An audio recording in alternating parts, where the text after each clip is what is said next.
talking about numbers, Signature Global is another one. Very good set of numbers actually. The operational update came in Q1.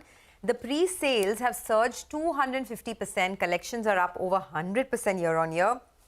Their net debt has also declined to about 980 crores versus 1160 crores. So all in all, very good set of numbers. Rajat Kathuria, who's the CEO at Signature Global, joins us now to discuss more on their Q1 performance.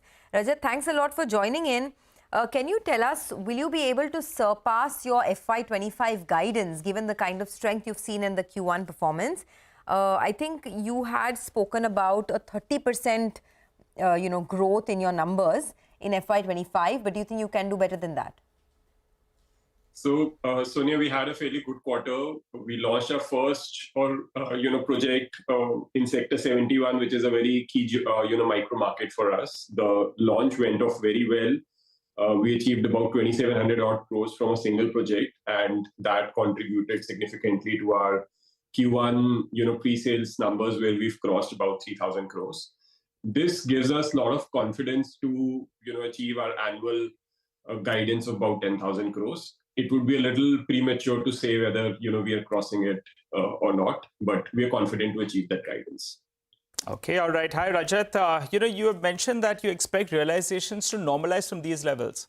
What's the normal level? And if you could break up, your sales mix between affordable as well as mid and premium. So, Prashant, thanks for inviting us to your show. So, see, for this year, we will be doing mid-income and premium segments, middle income and, upper middle segment, or, whichever way you want to, put that terminology. That should be about equally split. Our launches for the year are for about 16,000 crores. Our sales guidance is 10,000. I expect the sales to be equally split between products selling at about, 11,500 to 12,000 rupees a foot, going up to about 15 to 16,000. So the average realization should be somewhere between 13,500 rupees a foot. And we are the split between various verticals, the current sales mix. It should be equally split. By and large, equally split. We are coming up with a big launch in the Sonia market. This is almost about 130 acres of project which is being launched, which would be more of mid-income product, and we are fairly confident on achieving good sales numbers out of that project as well. Rajesh, we had the management of DLF recently as well.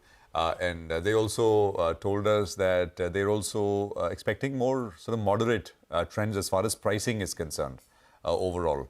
I was also trying to ask them whether, they are seeing a lot more sort of speculator and broker demand as opposed to end user demand. So I wanted to ask you that as well, especially that market that you're in. Because that's what we hear from builders here in Mumbai, etc. Gurgaon dekhiye, Gurgaon mein kya ho raha hai? So I just thought I'll ask you what you're seeing. So, see, you need to understand the micro market a little bit into depth. I don't think it's a fair comparison to compare Gurgaon with Mumbai, because no, I'm not comparing, but market. I'll answer your point. So see, Gurgaon is a fairly new city, so to say. It's a 20-year-old sort of, city, 25 years old. Literally, if you go along that back, there's nothing much in Gurgaon. But, over this last 2 decades, the city has grown phenomenally. And a lot of demand has come from people who are coming from Delhi to Gurgaon for, their everyday work. A lot of office space today is in Gurgaon. A lot of healthcare facilities. No, I am very Rajesh. I used to be based in Delhi. I'm very familiar with Gurgaon. Although it does, every time I go there now, every 2 years, it looks like a different place because so much development is happening there. So you don't think there is any of that, which is slightly frothier kind of price action, or some element of that? Pricing is not frothy in my view.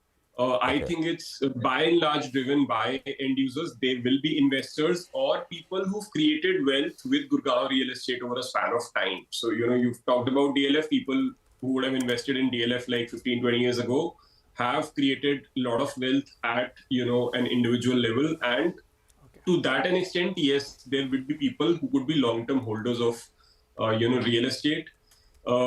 we are cautious of this risk, and usually when we are allotting units to our customers, we try to make sure that we are not allocating more than one unit to someone at a single residential address or on a single unique identification number. So we take those sort of precautions, but I feel by and large this is an end user driven market. And the only reason why you're seeing the market doing so well is because over the last decade, there's very little supply which got added in terms of new housing. Yeah, got it. So there's good to get that assurance, Rajesh. And to be sure, DLF also told us the same thing. They said that one of the indicators they use is how much of what they sold, say over the last 3 years, how much turnover has there been. And they said, well, there's been very little turnover, so which kind of shows you some more you're saying as well. Okay, yeah, great to hear that. Thank you very much, Rajesh. Appreciate you coming on and sort of giving us that perspective.